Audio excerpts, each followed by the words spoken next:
Welcome back to BikeBeat, where we break down bikes with zero fluff and 100% throttle.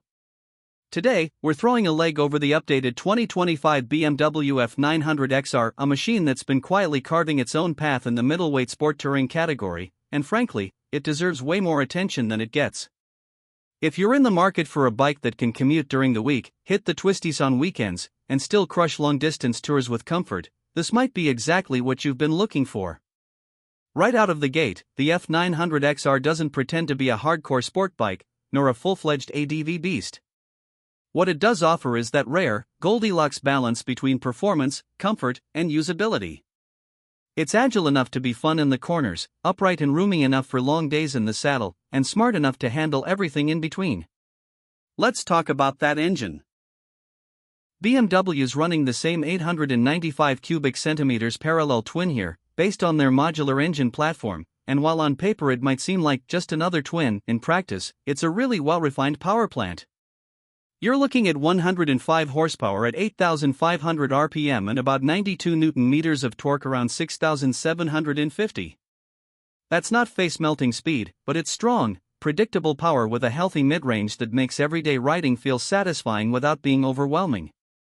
BMW's done a great job tuning the throttle response too, especially in dynamic mode, where things sharpen up nicely for spirited riding.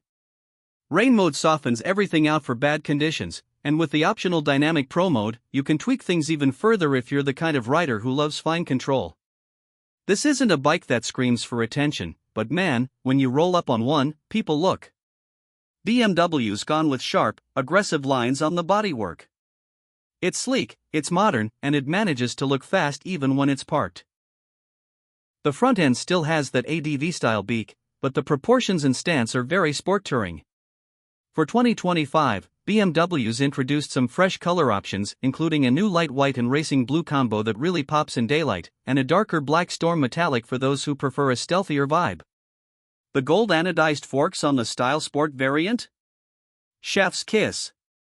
Visually, the whole thing just feels premium, like a well-cut suit with racing boots. Now let's talk suspension. One of the highlights on this bike is the Dynamic ESA, that's BMW's semi-active electronic suspension system. It adjusts damping on the fly based on road conditions, riding style, and load. The front is a conventional 43mm fork that's non-adjustable, but the rear shock, which is tied into the ESA system, does all the thinking for you. Want it plush for a highway cruise? Done. Need it firm for a backroad blast? Also done. And the latest update in 2025 tweaks the algorithm a bit. It now reacts faster and more naturally than before, especially when transitioning between smooth and broken surfaces. The result is a ride that feels planted, confident, and never harsh. Braking performance is solid and very confidence-inspiring. Up front, you've got dual 320mm discs with radial-mounted 4-piston calipers, and a single disc in the rear. Add in BMW's cornering ABS Pro and you've got a setup that inspires a ton of trust, even when you're pushing a little harder into corners.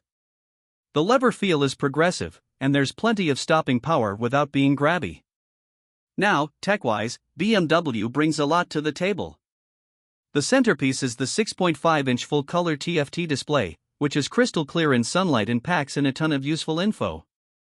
You can customize your display modes, get turn-by-turn NAV with the BMW Motorrad app, see tire pressures, ride mode settings, and even media and call info. The multi-controller wheel on the left handlebar makes navigating the menus pretty intuitive once you get used to it. Is it perfect? Not quite, there's still a bit of a learning curve. But it's miles ahead of most analog or halfway digital systems. You've also got standard features like full LED lighting across the board, including a headlight that now features adaptive cornering illumination in the mid and upper trim levels. That means better visibility when leaning through curves at night. Cruise control, heated grips, keyless ride, USB-C charging, it's all here, and all seamlessly integrated.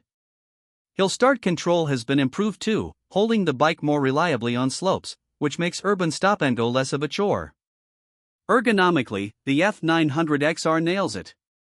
The upright riding position is comfortable without feeling lazy, the bars are wide for good leverage, and the pegs are just rear set enough to give you that sport bike feel when the pace picks up. The standard seat height sits at 825mm, which works for most riders, but BMW offers options ranging from 775mm all the way to 870mm with their low and high seat kits. So whether you're short-legged or lone-limbed, there's probably a version that'll fit you just right. Wind protection is handled by a manually adjustable windscreen that's a little taller for 2025, and it does a decent job deflecting wind off your chest without creating annoying turbulence. Taller riders might want a spring for the touring screen, but for most folks, stock will do just fine.